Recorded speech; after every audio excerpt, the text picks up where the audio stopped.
Good evening, everyone. My name is Jessica Traver. I am an assistant professor of orthopedic surgery at UT Health. I specialize in pediatric and sports medicine orthopedic surgery. Tonight, I'll be talking about foot and ankle injuries in the young athlete. Foot and ankle injuries comprise up to 30% of total visits to sports medicine clinics. Of all athletic injuries seen in the emergency department, ankle sprains account for 10% of those visits. The prevalence can vary based on the athlete's primary sport, with basketball players more likely to sustain acute injuries, while dancers and runners are more likely to sustain overuse or stress fractures. There are some unique characteristics that we keep in mind when treating our skeletally immature athletes. Children have a physis, or a growth plate, which contributes to longitudinal growth. Due to its constant change and remodeling, the growth plate is an area of relative weakness, especially compared to the ligaments which are nearby, which tend to be much stronger. As there are 26 bones located in the foot alone, there's a lot of areas for potential injury. We'll start our discussion by focusing on injuries around the ankle and then moving down distally through the hindfoot, midfoot, and finally the forefoot. Here we see a map of a potential differential diagnosis based on where the athlete is complaining of pain. Most of these, which we'll discuss today. Ankle sprains are one of the most common complaints that we see in our clinics. Ankle sprains comprise of almost 1/3 of all athletic injuries. 85% of all ankle injuries in athletes are sprains, with 85% of those occurring on the lateral aspect of the ankle. The highest risk sports involve those with frequent cutting and pivoting, and all injuries can occur by either forceful inversion or eversion of the foot.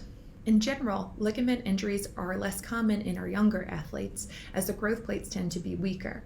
Thus, they can sustain growth plate fractures more easily. Growth plate fractures and ankle sprains tend to present similarly, both which can demonstrate swelling, bruising, and tenderness around the ankle. There are several ligaments which are important to stabilizing the ankle and can help us better understand injury patterns. Along the lateral aspect of the ankle, we have the anterior talofibular ligament, or the ATFL, and the calcaneofibular ligament, the CFL. Both of these ligaments are important to resisting anterior translation of the foot relative to the tibia. The syndesmosis is a joint located between the distal tibia and fibula, which is held together by a complex group of ligaments. It can be injured in isolation or in addition to the lateral ligaments of the ankle. So what is the difference between a low and a high ankle sprain? A low ankle sprain is sustained by a dorsiflexion and inversion injury. It causes damage to the ligaments along the lateral aspect of the ankle and generally takes a shorter time to recover. A high ankle sprain is sustained by an external rotation energy, can cause damage to the syndesmosis, and oftentimes requires a longer period of recovery. There are a couple physical exam tests that we can do on the field and in clinic to assess these ligaments. The anterior drawer test tests the integrity of the ATFL. It is done with keeping the athlete seated, the knee is flexed to 90 degrees, the ankle is plantar flexed 20 degrees, and the heel is moved forward in relationship to the tibia. The Taylor tilt test assesses the CFL. The foot is maintained in the neutral position and the foot is inverted. And lastly, the squeeze test is a test specific for assessing the syndesmosis.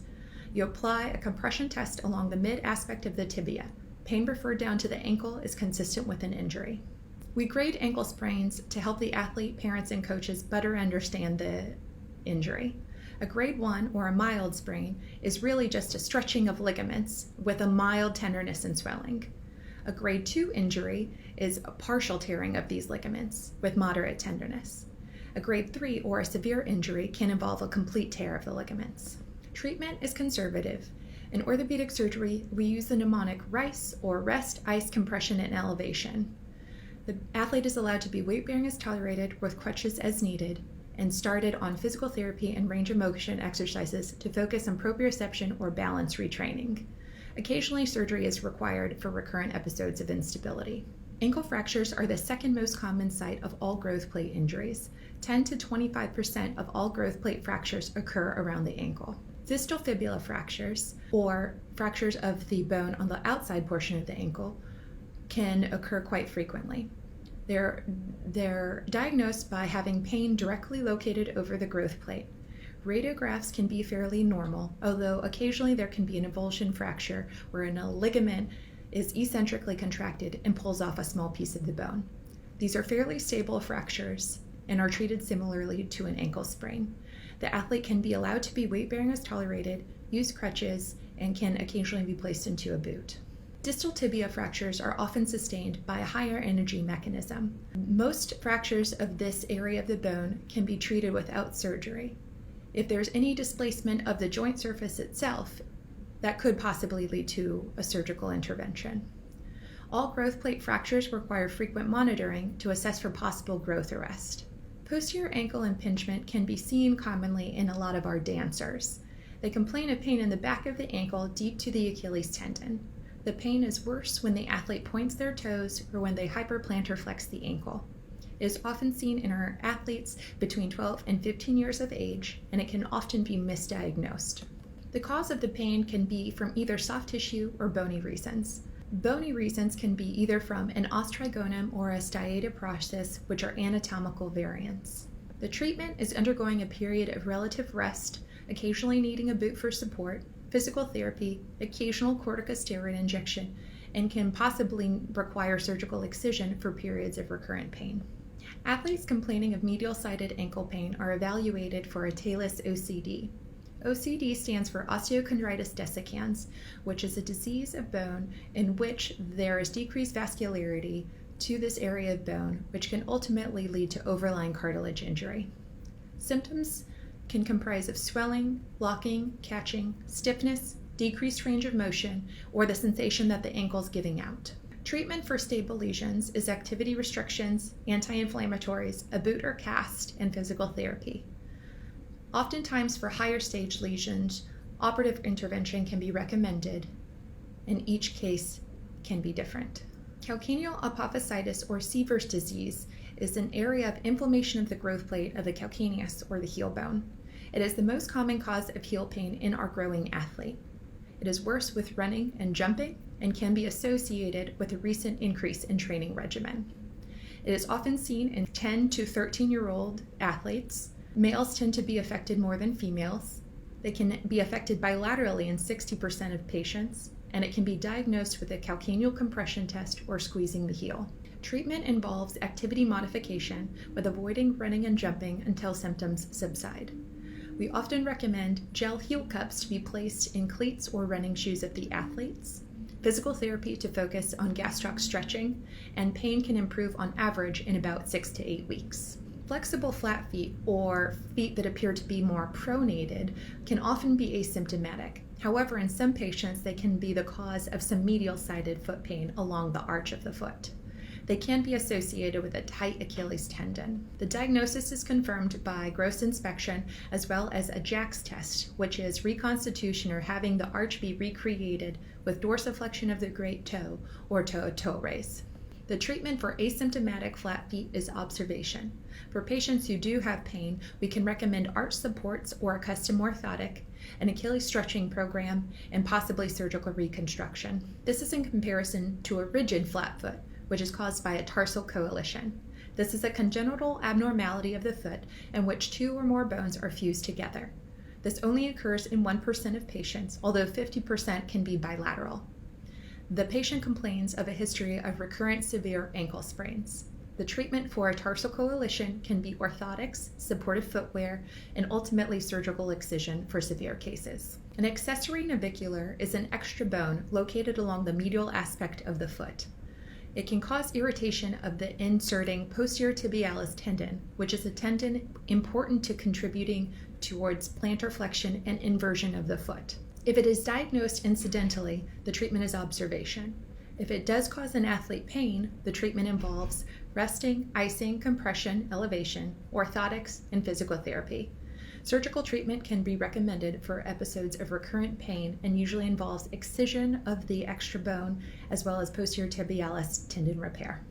Navicular osteochondritis, or Kohler's disease, is a self-limited disorder of the navicular bone in which collapse of the bone occurs due to temporary disruption in the blood supply. Athletes complain of pain and stiffness, along with swelling in the medial aspect of the midfoot. 30% of boys and 20% of girls can actually be asymptomatic.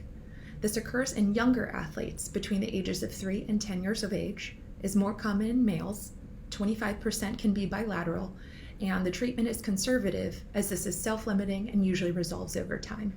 Now that our athletes are getting back to their activities, we need to be more mindful of monitoring them for overuse injuries or stress fractures. Metatarsal stress fractures make up 10 to 20% of stress fractures in athletes. They're more common in runners, dancers, basketball players, and military recruits. The muscle tends to become fatigued and transfers repetitive stress to the nearby bone. This can be seen when an increase in training regimen or multiple episodes of high-intensity workouts without a period of sufficient rest.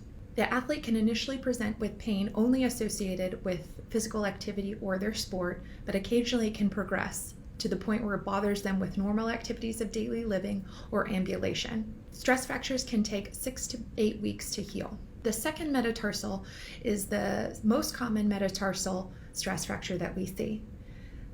It assumes the highest bending force when walking or running, given its relatively increased length compared to the nearby bones.